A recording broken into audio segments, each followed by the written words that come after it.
Hoje eu estou com uma convidada muito especial. Na verdade, eu vim de vermelho porque eu vou entrevistar uma sexóloga. Na verdade, Juliana Paim é psicóloga clínica formada pela UFMG. Ela tem várias especializações e formações, como terapia cognitivo-comportamental, dialética, terapia de esquemas, transtornos do humor e várias outras. Ela atua em consultório particular há 26 anos. Ela atende a adolescente, a adulto e com os mais variados temas. Mas hoje, o que a gente vai falar é sobre esse assunto que muita gente está interessada. Muito bem-vinda, Juliana. Obrigada pelo convite, é sempre um prazer falar, e ainda mais sobre um tema que é tão delicado, tão difícil, Exato. ainda cercado de tantos tabus. Isso que eu queria falar, exatamente. Você percebe ainda, porque ultimamente a gente está nessa era de liberdade, tudo. Você ainda acha que tem muito tabu?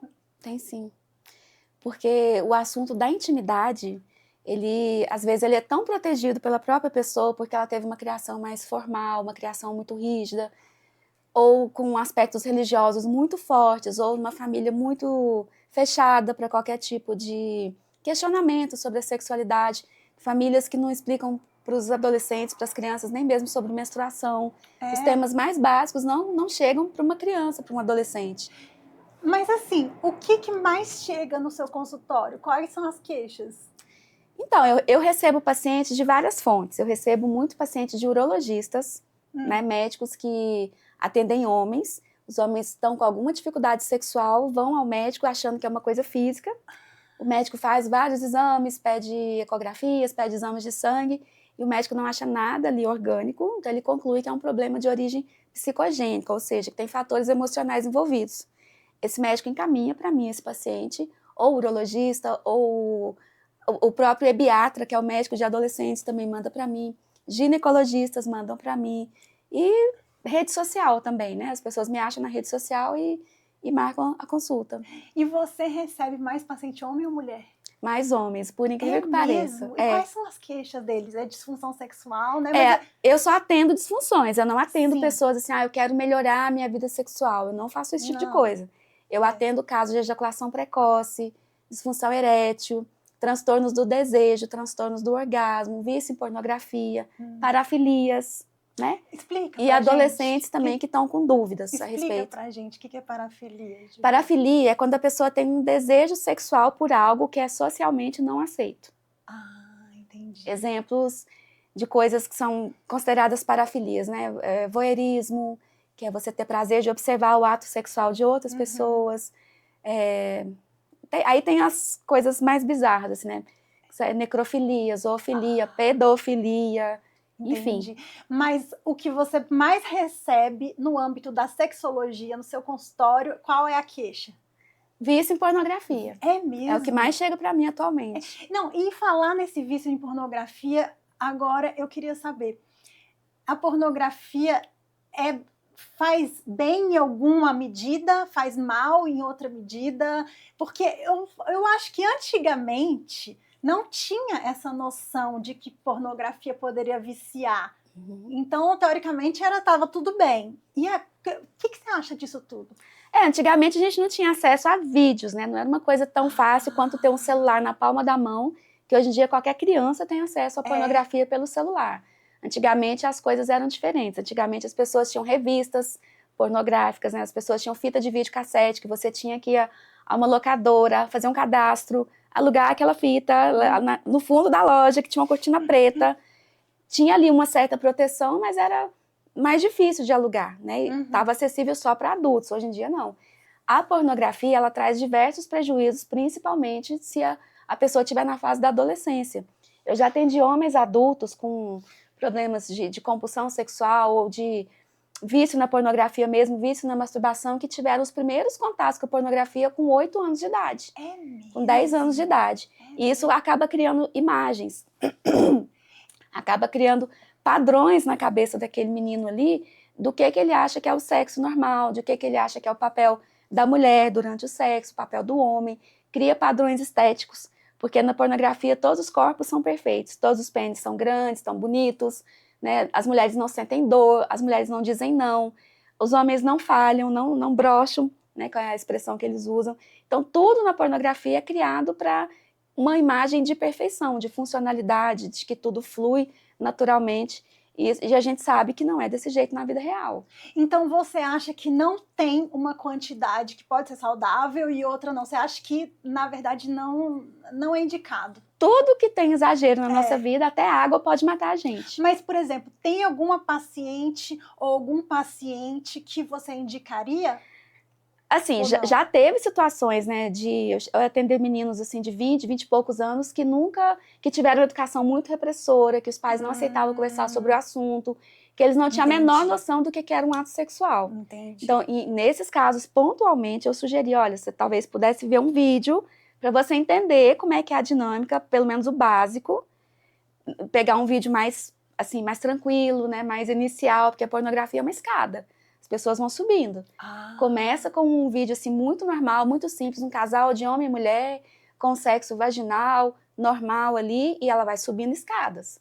Vai aumentando o grau de dificuldade, o grau de erotismo, o grau de complexidade, até chegar em coisas bem bizarras. Entendi. Então, para algumas pessoas pode ser assim, terapêutico, dar uma olhada para ela entender, para se excitar, para ela ter aquela vontade de conhecer o próprio corpo, de se explorar um pouco mais. E qual seria, acho que isso aí, na verdade, não deve ter nem resposta, mas eu vou perguntar qual seria o tratamento para isso? Para pornografia? Primeiro a gente tem que entender qual que é a função que, que esse hábito está tendo na vida da pessoa. Para que ele está recorrendo à pornografia? Ontem mesmo eu estava com um paciente jovem e ele veio para terapia por causa disso, porque perdeu o relacionamento por causa do vício e já estava quase perdendo o emprego por causa do vício. Porque fazendo isso em horário de trabalho. E eu já atendi vários homens nessa mesma situação. De ir para o banheiro do trabalho, olhar o vídeo, se masturbar, né? E assim, isso de alguma maneira ser exposto e a pessoa ter sérios prejuízos. Então, desculpa. Não, é só concluindo a questão do tratamento. Então a gente tem que entender qual a função que a pornografia está ocupando na vida dessa pessoa. Será que a pessoa procura o vídeo na hora que ela está entediada, na hora que ela está frustrada, na hora que ela está triste, ela está muito ansiosa e usa a masturbação para se aliviar, para ter ali uma regulação da emoção que está desconfortável. Ou ela está usando para se excitar porque ela acha que ela não vai ter um desempenho legal se for só na interação com a outra pessoa, ela usa pornografia como um aperitivo, ou ela usa como alguma coisa que ela não pode pedir para parceria, a gente usa esse nome, parceria, né? Nem homem, nem mulher, porque também atendo pessoas LGBT. Então, sim, com certeza. A gente chama de parceria. Então, a gente tem que entender a função do problema. Ele está ocupando qual papel na vida da pessoa? É para aliviar o estresse, é para aliviar o cansaço, é para a pessoa lidar com as emoções que estão desconfortáveis, é porque a pessoa está muito ansiosa. Então, vamos tratar essa ansiedade? Vamos entender de onde vem essa ansiedade? Vamos ver se alguma coisa pode mudar na rotina dela, que ela possa se sentir menos ansiosa no dia a dia, recorrer a outras coisas, a outros comportamentos mais funcionais para ela lidar com as emoções que estão ali incomodando, que não seja recorrer a algo que vai trazer tantos prejuízos para a vida dela. Entendi. E aí você falou agora da ansiedade. Já me veio a pergunta, tem gente que toma remédio para ansiedade. Sim. E, inclusive, chegou aqui uma pergunta. A fluoxetina pode causar diminuição da libido? Sim, pode causar. Inclusive, é um dos efeitos conhecidos da fluoxetina. Mas, como todo remédio psicotrópico, ele tem efeitos diferentes nas pessoas. Tem gente que vai ter todos os efeitos colaterais que estão na bula, tem gente que não vai ter nenhum. Eu tenho um exemplo pessoal mesmo. Uma vez eu fui fazer um exame de tireoide, porque eu tive um problema de tireoide há uns anos. Eu fui fazer um exame que chama PCI. Eu tinha que tomar uma injeção, etc. E eu tive um efeito colateral muito violento. Eu fiquei num quadro depressivo um dia. Eu fiquei assim com minha cabeça totalmente perturbada. É mesmo? Eu fiquei assim, eu queria morrer naquele dia. Mesmo? E eu nunca tive depressão nesse nível, nunca tive. Aí no dia de fazer o exame eu cheguei pro médico e falei, doutor, por que você não me avisou que esse remédio dava esse efeito? Porque eu fui pesquisar na internet e falei, gente, o que está acontecendo comigo? Sim. Eu nunca senti isso na vida, o que mudou? Só o remédio que eu tomei, a injeção.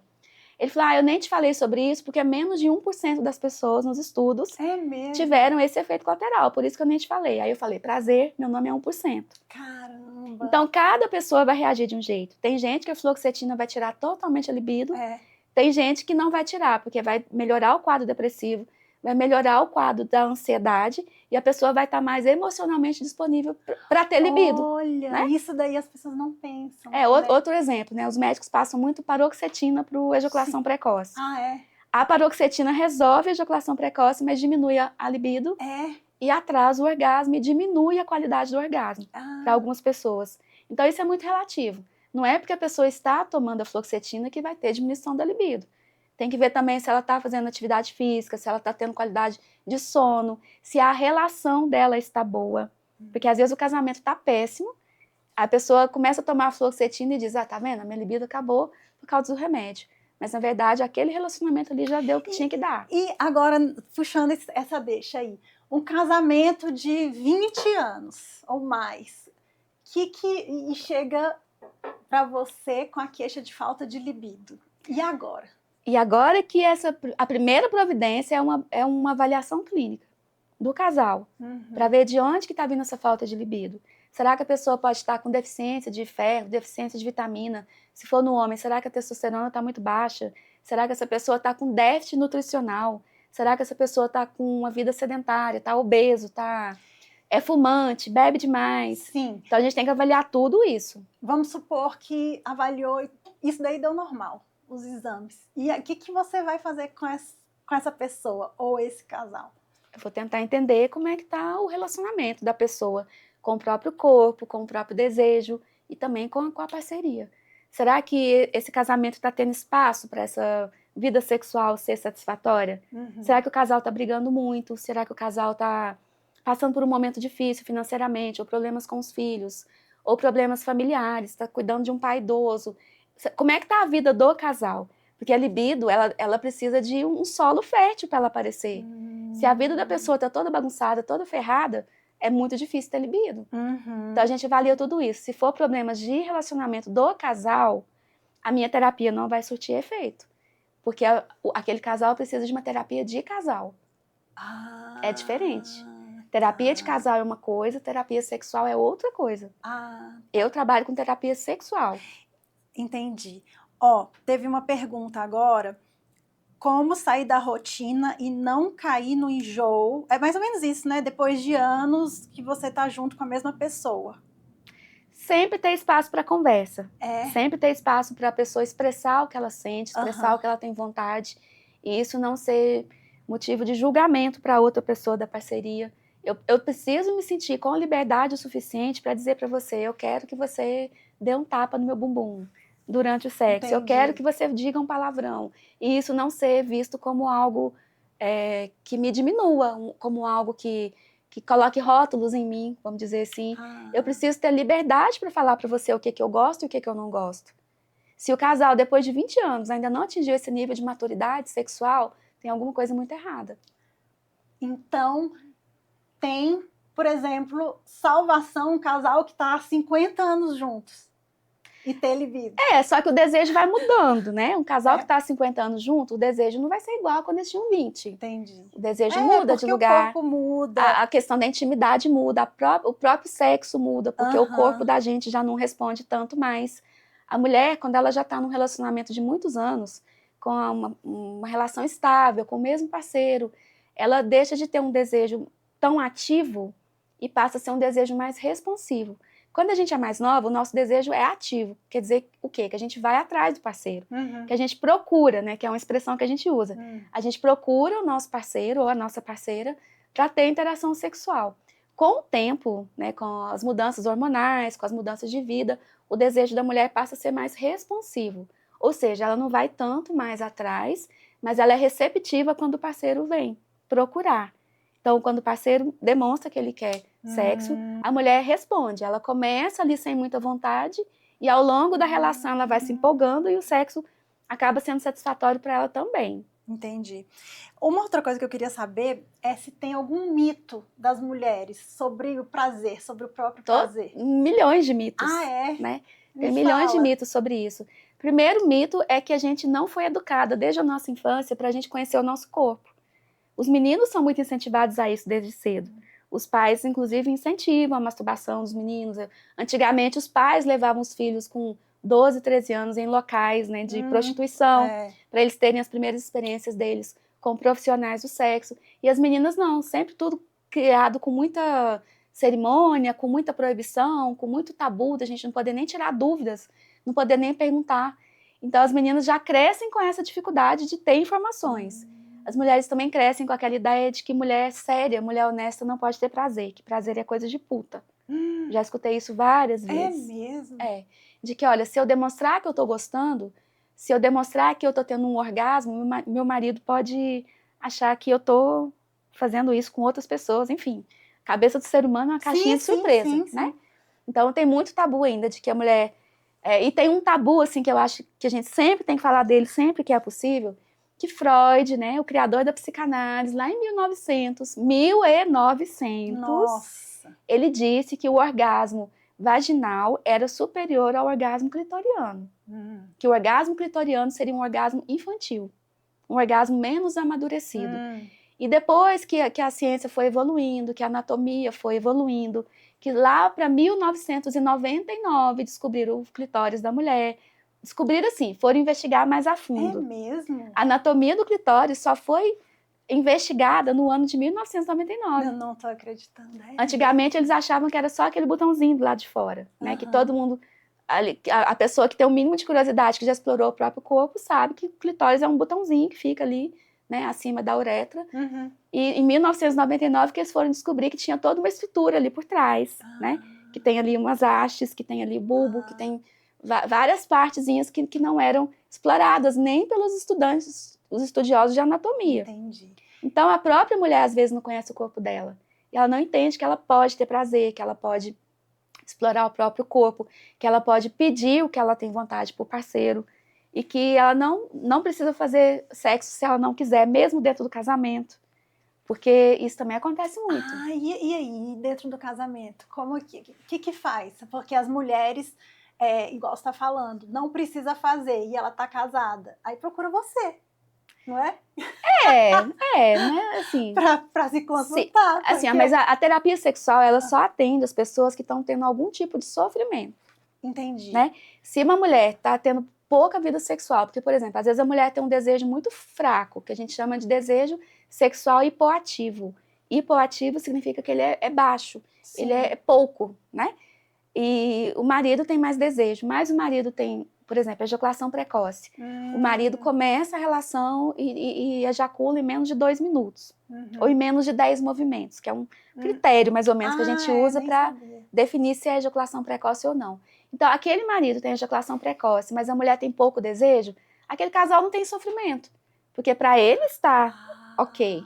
Para eles acharam ali um ponto ótimo, que ninguém perturba ninguém e que as pessoas estão satisfeitas. Entendi. Só vai virar um motivo de sofrimento quando um dos dois começar a falar, não tá legal para mim. Você tá indo muito rápido, não dá tempo de eu me excitar. Não dá tempo do meu corpo responder do jeito que seja prazeroso para mim. Então, assim, muitos homens só vão procurar ajuda para ejaculação precoce quando eles trocam de parceira, quando se separam, quando estão com uma nova companheira. E eles começam a ser questionados. Por que você foi tão rápido? Não deu tempo de eu me excitar, não deu tempo de ser divertido para mim também.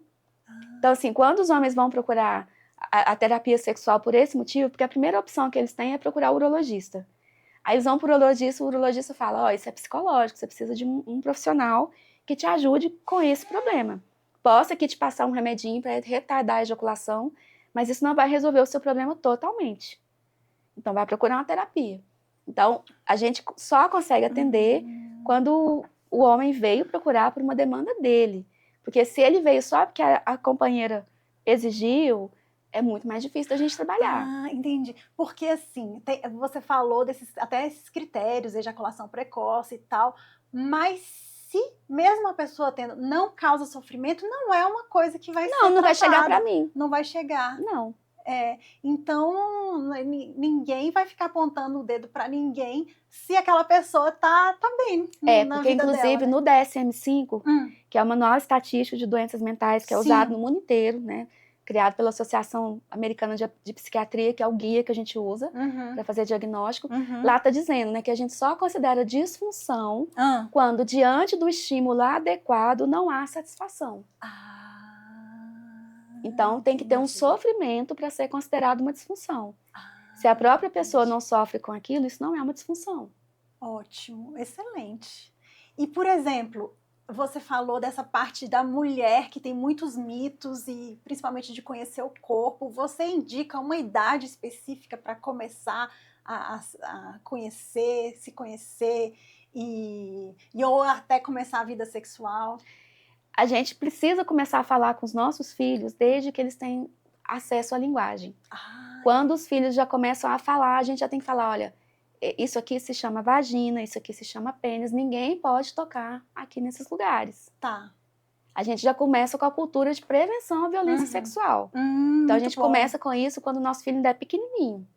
A gente vai dizer, olha, esse pedacinho aqui de você é íntimo, só você que pode tocar. Ou papai e a mamãe para dar banho, para passar um remedinho, para trocar sua fralda. Ninguém mais pode tocar em você. Se alguém tocar em você e pedir segredo, você corre e conta para a mamãe, conta para o papai, que a gente não pode fazer isso. Então, conforme a criança vai crescendo, vai amadurecendo, você vai aumentando o nível dessas informações. Quando chega lá pelos 9 anos, mais ou menos, você já tem que avisar para a menina que ela vai passar por um negócio na vida dela chamado menstruação.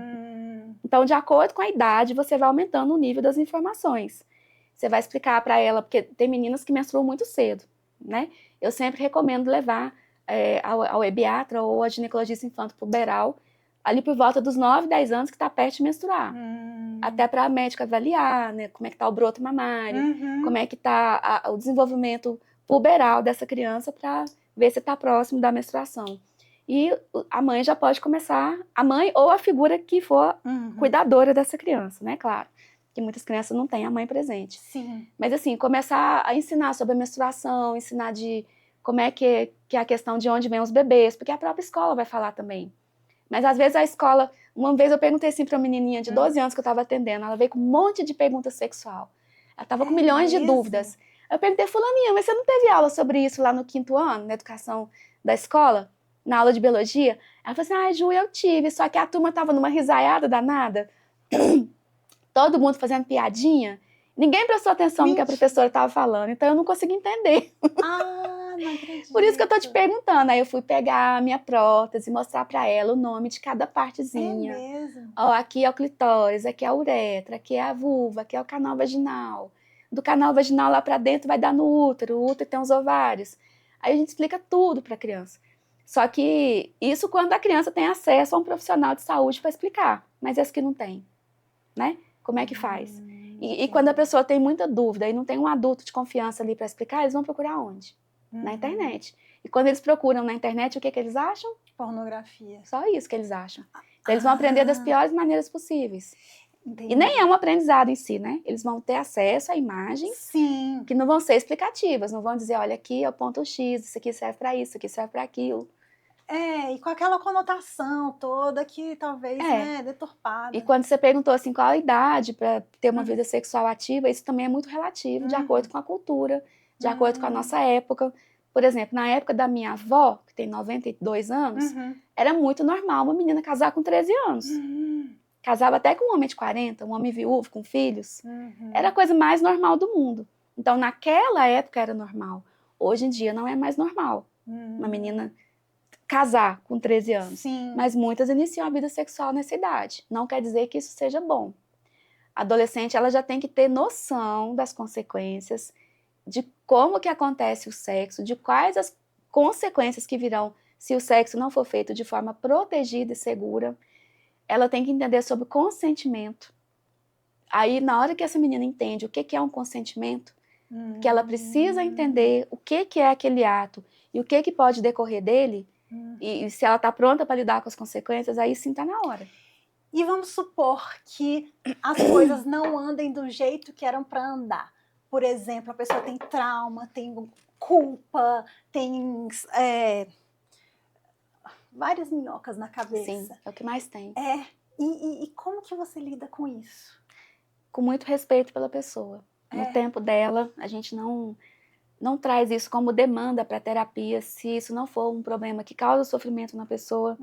Porque às vezes os traumas, as histórias difíceis, né, as invalidações na infância, o ambiente conturbado na família, a coisa é tão grave, tem tantos outros prejuízos que a parte sexual acaba ficando. Porque, Marina, você é médica, eu não sei se você já escutou isso, né, que na nossa formação em sexualidade a gente escuta muito. Doutora Carmita Ábido que fala bastante. Ela fala que os ginecologistas têm mais medo do sexo do que do sangue. O que ela quis dizer com isso, né? Que na própria formação médica falta muita informação sobre sexualidade. Sim. Que os próprios médicos não estão muito preparados para lidar com as perguntas sexuais das pacientes. Então ela dizia assim, né? Que é muito comum o médico estar lá atendendo a paciente, morrendo, torcendo para ela não perguntar nada sobre sexo, e a paciente morrendo de vontade de perguntar e sem coragem. Então acaba que a pessoa vai embora para casa com dúvidas. Não, é interessante você falar isso, porque recentemente eu recebi uma paciente, eu acho que ela tinha 17 anos e ela estava namorando, já estava namorando há 1 ano e falou assim, agora eu quero, mas ela estava com tanto medo e tal, aí ela chegou lá e ela estava com medo também do exame. Então eu tive que parar tudo, a mãe dela estava lá e ela se dá muito bem com a mãe e tal. Tive que parar e explicar, foi toda assim uma consulta ali, sabe? Assim, se eu tivesse te conhecido antes, com certeza eu iria encaminhar esse paciente para você. E, inclusive, é até interessante, eu vou falar aqui, que eu conheci a Juliana como paciente minha, mas como paciente de fazer os exames de rotina, né? De ultrassom e tal. Fui muito bem atendida, inclusive, recomendo. Então, assim, como ela fez um check-up, esse check-up às vezes demora e tem tempo para a gente conversar. E eu vi que ela é muito bem embasada, ela estuda. Então, assim, não é só achismo que, é isso ou aquilo, não é. Ela tem essa formação, entendeu? Então, eu falei assim, por essa qualidade toda, eu quis chamar ela aqui para falar dessas coisas, porque realmente são assuntos que os médicos às vezes ficam sem saber e assim, às vezes ficam até sem saber para quem encaminhar, né? Então, é só um adendo para dizer que tem essa especialidade de sexologia, que tem psicólogos que trabalham com isso e Juliana está aqui para mostrar. Estou. E eu queria agora saber uma curiosidade. Teve algum pedido inusitado, alguma queixa inusitada, assim, no consultório de sexologia? Isso é complicado, né? Porque não posso falar, assim, em detalhes por questões éticas, né? Não posso falar, mas assim, o caso mais difícil que eu atendi até hoje foi de uma parafilia. De uma pessoa que era líder religiosa, assim, e eu tive que acolher o sofrimento dessa pessoa que tinha uma parafilia muito complicada. É mesmo? E a pessoa vivia em conflito com a fé, né? Então, assim, não posso dar detalhes, obviamente, mas a gente, Marina, que trabalha com essa área, a gente tem que deixar de lado as nossas crenças, os nossos preconceitos. Se você tiver alguma religião, você tem que pôr sua religião de lado. Você tem que pôr de lado tudo aquilo que é seu, para você acolher o paciente, para você acolher a dor dele, acolher o sofrimento dele sem julgar. Nossa, deve ser porque muito tem difícil. Muitos profissionais, muitos psicólogos, inclusive, que não sabem escutar essa demanda. Porque, assim, o paciente que ele tá com uma queixa sexual, ele não liga para você para marcar e falar assim, eu tô com um problema sexual, você pode me atender? Não. Quer dizer, no meu caso, eles ligam porque os médicos já me encaminham por causa do problema sexual. Sim. Mas um psicólogo médio, um psicólogo normal, eles não estão preparados para isso. Tanto que, há uns 2 anos atrás, aí eu fiz uma masterclass para umas 40 colegas minhas, que não sabiam lidar com essa questão da sexualidade e me pediu socorro. Ju, já que você tem facilidade com isso, monta uma aula pra gente, ensina pra gente o básico. E foram, assim, 5 horas de aula que eu fui sugada de todas as maneiras possíveis, porque elas estavam com muita sede de conhecer, de entender, para ajudar o sofrimento. Porque, por exemplo, você está atendendo um paciente em terapia há 2 anos, tratando ansiedade, tratando depressão. Do nada, essa pessoa pede alguém importante. Essa pessoa vai entrar no processo de luto. Mesmo você não sendo especialista em luto, você vai ter que dar conta do luto dela. Porque ela não vai querer trocar de profissional passando por um luto. Ela quer que você acolha o luto dela. E a queixa sexual aparece no mesmo contexto. É mesmo. A pessoa ali começou a melhorar um pouco a ansiedade, a depressão, ela começa a voltar o olhar para ela mesma, para a vida dela, para o relacionamento. Aí ela cria coragem para falar do problema sexual. Se você não está preparado, você fecha uma porta. Dependendo da resposta que você der ali, você está tirando daquela pessoa a chance de ela aliviar um sofrimento muito pesado que ela carrega a vida toda. É mesmo. Então, eu acho que todo profissional de saúde deveria estudar um pouquinho sobre sexualidade. Eu nunca tinha pensado nisso. E realmente essa visão holística da especialidade, né? Assim, você entende sobre a cognitivo-comportamental, você entende sobre sexualidade, você entende sobre... Então, assim, luto, então, né? Porque a gente lida com gente, né? E as pessoas não são só o transtorno que elas têm. Elas não são só um diagnóstico de bipolaridade. Exato. A pessoa não é só um diagnóstico de transtorno borderline. Ela é uma pessoa com relações, com família, com trabalho, com filhos, né? Assim, eu não atendo crianças mais, mas os meus pacientes adultos trazem queixas dos filhos pequenos e eu tenho que dar conta disso também. Tem que saber, pelo menos, orientar. Entendi. Então, assim, a questão da sexualidade, ela é muito delicada por causa disso, porque o paciente não te avisa. E quando ele traz a queixa, você tem que estar preparado, pelo menos para encaminhar. Outro dia eu fui a um urologista, que eu tô com um problema no rim, uma pedrinha. Aí o urologista, eu falei para ele minha profissão, ele falou, o quê?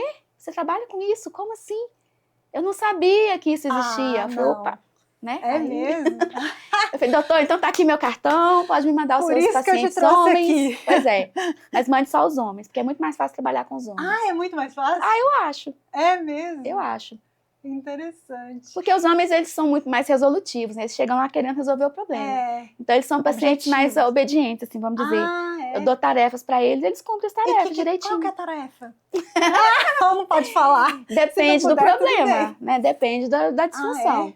Por exemplo, se for ejaculação precoce, né? A gente tem protocolos que a gente segue, protocolos de roteiros de exercícios físicos que o paciente vai fazer ali, de masturbação, para ele aprender a controlar o tempo que ele leva até a ejaculação. Então, a gente ensina ele a identificar os pródromos, né? O que são pródromos da ejaculação? São aqueles sinais que aparecem antes da ejaculação sair. Então, a gente ensina o paciente a observar o corpo. O que você sente aqui na sua pelve? O que você sente no pênis? O que você sente na sua cabeça?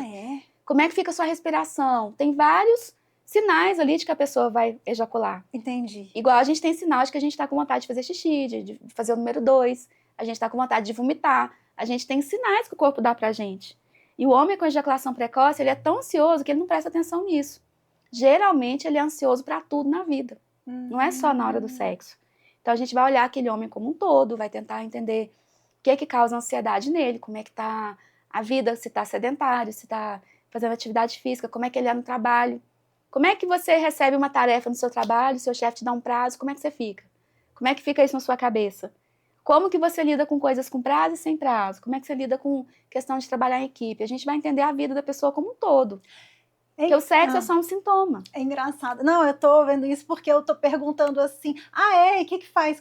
Como se fosse dor de cabeça, de pirona e tal. Mas bem que eu queria, né? Bem que eu queria que fosse assim uma pílula mágica, mas é todo um sistema de crenças, de valores, de maneiras de pensar, de enxergar o mundo, de enxergar a si mesmo, enxergar o parceiro.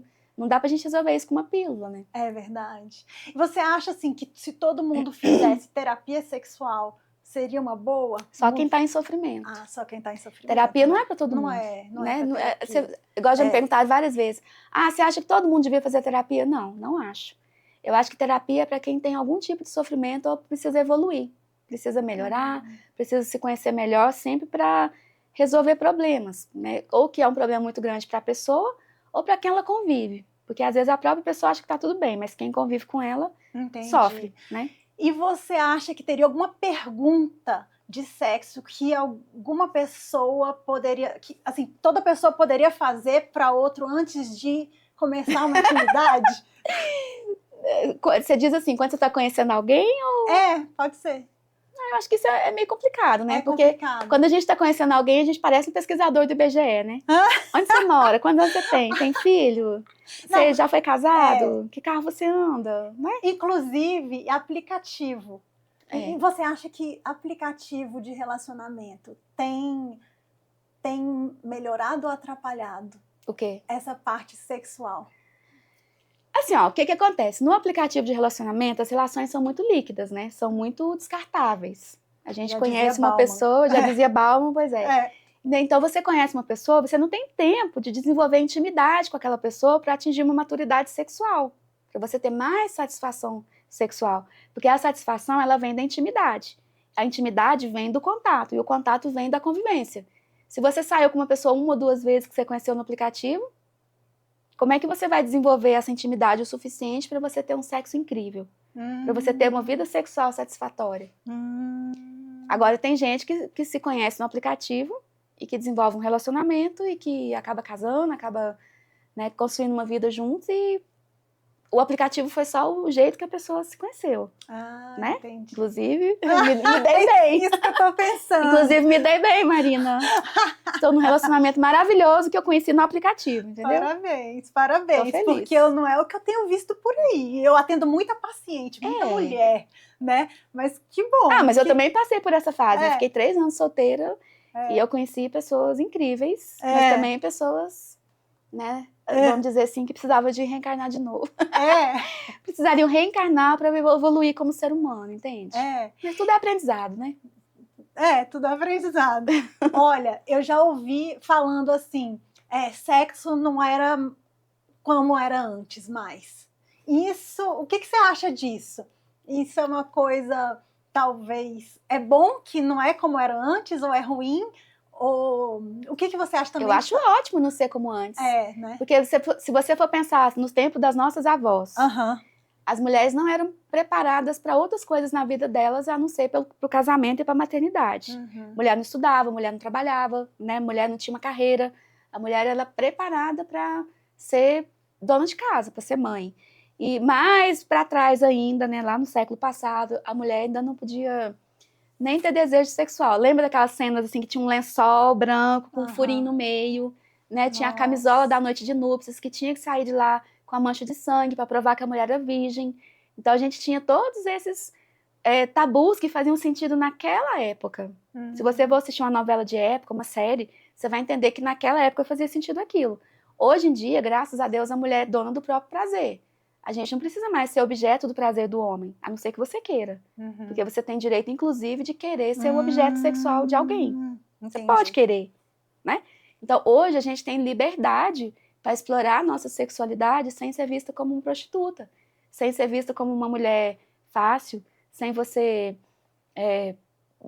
viver um preconceito por causa disso. Ainda tem? Claro que tem, né? Muitos homens têm a cabeça ainda, né, de que a mulher que já tem mais experiência sexual, que ela é rodada. Isso é uma coisa misógina, é uma coisa agressiva, é uma coisa extremamente, assim, aviltante para uma mulher madura escutar uma coisa dessa. Porque as mulheres hoje em dia já têm liberdade para serem quem elas querem ser, para elas estarem e transarem com quem elas quiserem, da forma que elas quiserem. Então, que bom que o sexo hoje em dia está assim. Tem essa questão dos aplicativos, né? Mas eu acho que esses relacionamentos esporádicos, casuais, sempre existiram. Mesmo antes de existir aplicativo. Mas hoje em dia tá muito fácil. Né? Tá muito fácil, você conhece uma pessoa, sai 1 ou 2 vezes e fica por isso mesmo. Aí, por exemplo, o cara que tem uma ejaculação precoce, sai com uma pessoa do aplicativo, sempre vai ser uma primeira vez. Né? Porque ele tá sempre conhecendo pessoas, 2, 3 diferentes por semana. Quando que ele vai resolver o problema sexual dele? Da ejaculação precoce? Nunca, porque ele fica ansioso ali. Ele fica ansioso e ele fica trocando de parceira toda semana para ninguém ver a falha dele. Né? Ou às vezes ele nem tem consciência de que aquilo é um problema, mas aí ele acha normal, 2 minutos. Né? E nessa era, assim, que eu vejo muita responsabilidade, talvez, das pessoas, até talvez por esses filmes e tal, e também na época de medicação, né? Reposição hormonal, né? Que repõe testosterona e também outros remédios para poder, né, melhorar lá na hora que os homens tomam. E o que você acha disso? Isso tem melhorado ou atrapalhado a vida das pessoas aí? Enfim, igual eu falei antes, né? Tudo em excesso dá prejuízo. Eu já tive caso no consultório de paciente que chegou para mim com 20 anos de idade, viciado em estimulante. O estimulante é o quê? Viagra, Cialis, né? Levitra, desde antes da primeira relação aos 16. É mesmo? Ou seja, o adolescente tão inseguro, tão ansioso, querendo uma performance, querendo garantir que ia dar certo, tomou o estimulante antes da primeira relação. E isso criou um padrão na cabeça desse adolescente, de que eu só vou funcionar se eu tomar a medicação. E esses casos geralmente vêm encaminhados para mim pelo urologista. O urologista fala, olha, ele está viciado, ele tem uma dependência psicológica do medicamento, então vê o que você consegue fazer. Nossa. Então a gente vai trabalhando os mitos da sexualidade masculina também, que tem vários, da feminina, a gente vai trabalhando, ensinando para o paciente, ó, a anatomia da mulher funciona desse jeito, você não tem que ter uma ereção perfeita para você conseguir dar um prazer para a mulher. A mulher tem mais prazer no clitóris, o clitóris é externo, não depende da penetração. Às vezes eles chegam para mim sem esse conhecimento. Já teve várias vezes que eu tive que desenhar, explicar, falar, olha, aqui é o ponto, aqui é o clitóris, aqui é a vagina, aqui sai o xixi. Ah, é por aí que sai o xixi? Sim, é por aqui que sai o xixi, né? Então, homens adultos, homens, assim, altamente escolarizados e que não tinham esse conhecimento básico. Então, a gente lida com a questão da medicação, entendendo também qual a função que ela tem na vida dessa pessoa. Por que você usa? O que passa pela sua cabeça quando você vai sair com uma mulher? Ah, eu vou falhar, se eu falhar, ela não vai querer ficar comigo mais. Ou quando eles são mais jovens, quando eles estão na faculdade, eles pensam assim, se eu ficar com essa menina e falhar, ela vai contar para todas as amigas da faculdade e minha fama vai correr, né? Nossa. Todo mundo vai dizer que eu falhei. Nossa. Aí até você desconstruir esses pensamentos distorcidos na cabeça do menino, dá um trabalho danado. Então, na verdade, a terapia sexual com a sexóloga, na verdade, é uma coisa muito mais fundamentada, estudada, e às vezes não é nem o sexo que é o problema, né? Às vezes é a ansiedade, outras coisas que a pessoa vem carregando que você tem que trabalhar. Por isso que eu disse que o problema sexual, ele é o sintoma de algo maior. É mesmo, é interessante. A pessoa não é só o sexo dela, ela é a pessoa que está com depressão, é a pessoa que tem um transtorno bipolar, por exemplo, que muitas pessoas no transtorno bipolar, quando elas estão em fase de hipomania ou de mania, elas ficam com a sexualidade muito exacerbada, fica muito intensa, fica compulsiva, fica irresponsável, fica inconsequente.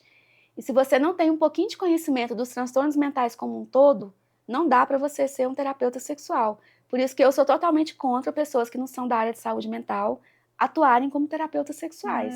Com certeza. Porque você tem que entender de fisiologia, você tem que entender de psicofarmacologia, tem que entender de anatomia, você tem que entender de transtorno mental. Porque até pelo que eu entendi, o problema sexual é a ponta do iceberg, não é? E o resto é todo esse mundo da psicologia. Por isso que eu sou contra pessoas que não são qualificadas. Exato. E Juliana, eu achei assim muito esclarecedor tudo que você falou, sabe? E eu tô muito agradecida que você aceitou o meu convite, e eu gostaria que você desse um recado, por exemplo, para as pacientes, mulheres ou homens, que estão com vergonha, que estão sofrendo, estão com vergonha sem conseguir procurar alguma ajuda especializada. Então, o recadinho que eu vou dar é, não é normal sentir dor. Se você sentiu qualquer tipo de dor no sexo, você sendo homem ou mulher, procure um médico com urgência. Não é normal também você fazer coisas que você não está afim de fazer. Se você não quer fazer, aprenda a falar não, mesmo que seja para o seu marido. E se você é homem, né, se permita cuidar da sua saúde sexual, porque um homem, ele foi educado para não falhar, para não ter emoções, para não ter sentimentos, para não ter dor, para não ter preocupação, para não ter tristeza, e isso é uma grande bobagem. Se você está com qualquer dificuldade que está atrapalhando sua vida sexual, que está te causando sofrimento, vá procurar ajuda. Primeiro procure um médico, um urologista. Esse médico vai fazer todos os exames, vai entender como é que o seu corpo funciona, vai entender se tem alguma disfunção ali, que seja clínica, que seja orgânica, ele vai tentar resolver isso com medicação ou com algum procedimento. Se a questão for psicológica, vá procurar ajuda com um psicólogo especializado, não é com qualquer pessoa. Vá procurar ajuda porque o sofrimento que a pessoa carrega com uma vida sexual mal resolvida interfere em todas as outras áreas da vida dessa pessoa, né? Todas as outras áreas, ela vai ter uma autoestima baixa, ela vai ter um baixo senso de autoeficácia, ela vai ter, às vezes, até ansiedade social, vai ter dificuldade de abordar pessoas, de paquerar, de arrumar um relacionamento, porque tem alguma questão física ali, ou tem um pênis de um tamanho que a pessoa considera pequeno, ou tem alguma deformidade, ou tem qualquer tipo de problema que esteja te causando sofrimento nessa área da sexualidade, vá procurar ajuda. Tem pessoas dispostas a ajudar sem qualquer tipo de julgamento, sem tabu, sem preconceito. É só questão de você achar um profissional adequado. Muito bom, perfeito, Juliana. Muito obrigada. Você é um poço de conhecimento. Um pouquinho, 26 anos, né? Só 26 anos e não parece. É. Mas então ficamos por aqui. Se você tem alguma dúvida, alguma pergunta, comente no vídeo. Qualquer coisa a gente traz Juliana de novo. Qualquer coisa a gente pode até fazer uma live com as perguntas. Ao vivo. Exato. Curta o vídeo, compartilhe para quem você acha que seja necessário, ou até quem você acha que não é necessário, mas compartilhe, porque eu acho que cada pessoa tem uma perguntinha que pode adicionar. Então, muito obrigada, ficamos por aqui, um abraço e até mais.